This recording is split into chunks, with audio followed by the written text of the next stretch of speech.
হবে। কিন্তু কি চাই আমরা? আমরা আমাদের জায়গা অটল। আমরা শুধু 70 দিন থেকে নিজেদের প্রত্যাহার চাই না।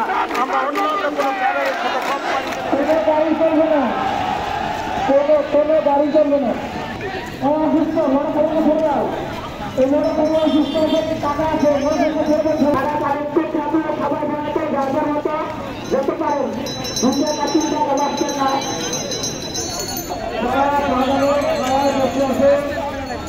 আপনাদের বিশ্বকের সঙ্গে একটু তোমার রাস্তা অবশ্যই করবে।